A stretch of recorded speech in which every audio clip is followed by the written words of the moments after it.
मोर तन मन हरि झागे रे छत्तीसगढ़ मोला निक लागे। मोर तन मन हरि झागे रे छत्तीसगढ़ मोला निक लागे। गुटुर गुटुर बोली हवै माया के छैया सजाथे जी, माया के छैया सजाथे। यहाँ के बोलिया बड़ मीठ लागे, सुध बुध बिसराथे जी, सुध बुध बिसराथे।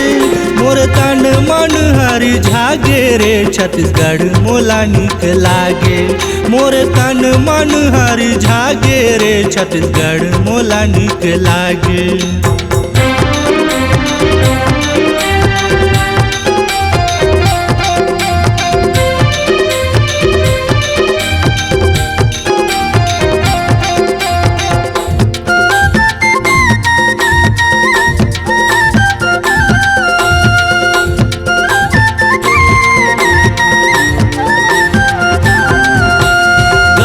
सुघर आमाम रैया चलै पवन पुरवैया जी, चलै पवन पुरवैया।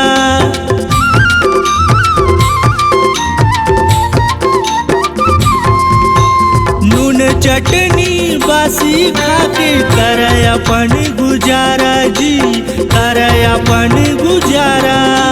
धरती मैया के हवे सहारा, धरती मैया के हवे सहारा। छत्तीसगढ़ लाजी, छत्तीसगढ़िया मन लाजी। मोर तन मन हरि झागे रे छत्तीसगढ़ मोला निक लागे। मोर तन मन हरि झागे रे छत्तीसगढ़ मोला निक लागे।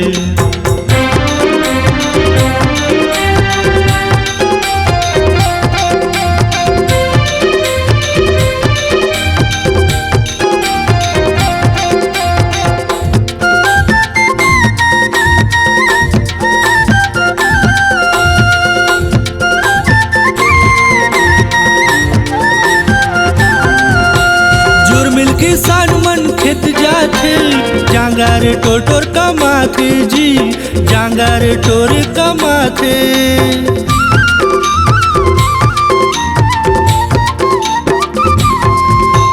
धरती मैया के किसान बेटा भुइया ले सोना उपजाथे जी, धरती ले सोना उपजाथे। इही ला कहिथे धान के कटोरा,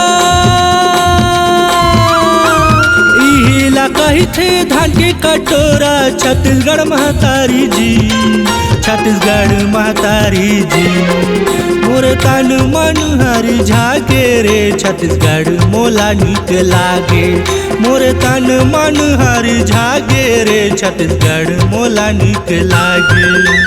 गुटुर गुटुर बोली हवै माया के छैया सजाथे जी, माया के छैया सजाथे। यहाँ के बोलिया बड़ मीठ लागे, सुध बुध बिसराथे जी, सुध बुध बिसराथे। मोर तन मन हरि झागे रे छत्तीसगढ़ मोला निक लागे। मोर तन मन हरि झागे रे छत्तीसगढ़ मोला निक लागे। मोर तन मन हरि झागे रे छत्तीसगढ़ मोला निक लागे। मोर तन मन हरि झागे रे छत्तीसगढ़ मोला निक लागे। C-Log Digital Recording Studio, Cordoba. Contact number 9907119215.